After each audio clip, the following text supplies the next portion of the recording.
భారీ వర్షాలతో రంగంలోకి దిగింది తెలంగాణ ప్రభుత్వం. నాలాలు, డ్రైనేజీల మీద ప్రత్యేక దృష్టి పెట్టింది. అప్రమత్తంగా ఉండాలని ప్రజలకు సూచించడంతో పాటుగా నగరంలోని శిథిల భవనాల మీద ఇవాళ స్పెషల్ డ్రైవ్ నిర్వహించనున్నారు జీహెచ్ఎంసీ అధికారులు. ఎడతెరిపి లేకుండా కురుస్తున్న వర్షాలపై సీఎం కేసీఆర్ ఉన్నతాధికారులతో సమీక్ష నిర్వహించారు. అసాధారణ వర్షాలపై అప్రమత్తంగా ఉండాలని అధికారులకు ఆదేశాలు జారీ చేశారు. హైదరాబాద్ లో మృతి చెందిన కుటుంబాలకు ప్రగాఢ సానుభూతి ప్రకటించారు. ఒక్కో కుటుంబానికి 2 లక్షల చొప్పున ఎక్స్గ్రేషియా ప్రకటించారు. లోతట్టు ప్రాంతాల్లో ఉన్న ప్రజలు సురక్షిత ప్రాంతాలకు వెళ్లాలని సూచించారు సీఎం. మరోవైపు జీహెచ్ఎంసీ ఎమర్జెన్సీ కంట్రోల్ రూమ్ ని ఏర్పాటు చేసింది. మంత్రి KTR, mayor, GHMC commissioner control room ని పరిశీలించారు. ఫిర్యాదుల్ని స్వీకరించారు. కంట్రోల్ రూమ్ కు 203 ఫిర్యాదులు రాగా వాటిలో 83 ఫిర్యాదుల్ని పరిష్కరించామన్నారు మంత్రి కేటీఆర్. 100 నంబర్ కానీ జీహెచ్ఎంసీ హెల్ప్ లైన్ 21111111 నంబర్ కానీ మొత్తం 203 ఫోన్ కాల్స్ వచ్చినాయి హైదరాబాద్ నగరంలో.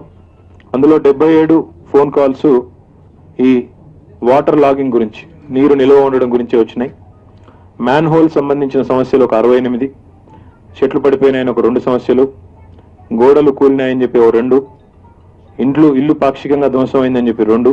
ఆ రకంగా మొత్తం ఒక జీహెచ్ఎంసీ సంబంధించి 151 ఫోన్ కాల్స్, ట్రాన్స్కోకు సంబంధించి ఒక 31 కంప్లైంట్స్, వాటర్ బోర్డుకు సంబంధించి 21, మొత్తం కలిపి 203 కాల్స్ వస్తే అందులో ఇప్పటికే 83 పరిష్కరించబడ్డాయి. ఇంకో 120 ప్రోగ్రెస్ లో ఉన్నాయి.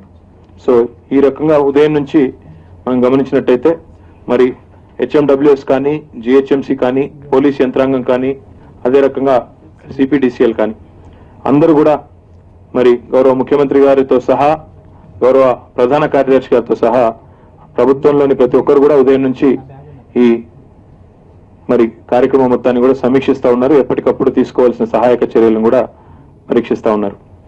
శిథిలావస్థలో ఉన్న భవనాలపై దృష్టి పెట్టింది ప్రభుత్వం. పాత భవనాలను ఖాళీ చేయాలని అధికారులు నగరవాసులకు సూచిస్తున్నారు. శిథిలావస్థలో ఉన్న భవనాల విషయంలో కఠినంగా వ్యవహరిస్తున్నామంటున్నారు అధికారులు. మొత్తంగా గతంలో ఎన్నడూ లేని విధంగా భారీ వర్షాలు పడుతుండటంతో ప్రభుత్వం అప్రమత్తమైంది. అసాధారణ వర్షాల వల్ల ప్రజలు, అధికారులు అలర్ట్ గా ఉండాలంటోంది.